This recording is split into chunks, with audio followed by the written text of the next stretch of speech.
ប្រសំលេងជាសារចំប្រាប់ទៅកាន់ពិភពលោកទៅកម្ពុជាទៅចំពោះគេបំពេញគេរំលោភច្បាប់ចែកញ៉ាំចាប់សង្គ្រាមទៅពុសៀមមានចិត្តលំលោភចាប់កងទ័ពខ្មែរខ្ញុំឲ្យឆ្ងាយពីទីជំរកខ្ញុំហូបឆ្ងាញ់ដេកស្រួលតែបងលមួលកំពះមិនដឹងលំបាកយ៉ាងណាខ្ញុំសុំក្រាបក្បាលសុំពះសូមឲ្យបងធានខ្មែរចាប់បានត្រឡប់មកផ្ទះវល់មកមាតុភូមិមិនបងត្រូវតែឈ្នះត្រូវជំនះ Release my shoulder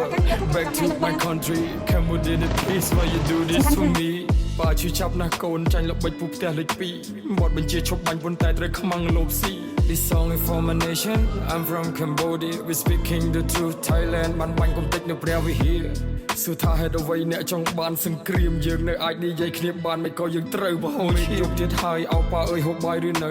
កូនដេកមិនលក់បាយមិនស្រេកដេកមើលផ្លូវបើសិនគ្មានប៉ាតកូនគូធ្វើមិនទៅកូនលើកដៃបន់ព្រះសំពះបួងសួងឲ្យអ្នកមានកូនហើយតែលោកលំបាកយ៉ាងណាកូនឃើញក្នុងព័ត៌មានទៅហ៊ានគេចាប់គឺជាប៉ាធ្វើយ៉ាងណាតែកូនគួរធ្វើយ៉ាងណាទឹកភ្នែកកូនស្របព្រោះខ្លាចលេងបានជួបប៉ាទឹកចិត្តបងជួមុខជាអ្នកប្រយុទ្ធពលីទីហ៊ានខ្ញុំក្លាហានណាស់លះបង់ដើម្បី country នេះហើយជាសង្គ្រាមផ្ដើមចេញពីផ្ទះលេខ2 Thailand they need war but Cambodia need peace Please release my shoulder back to my country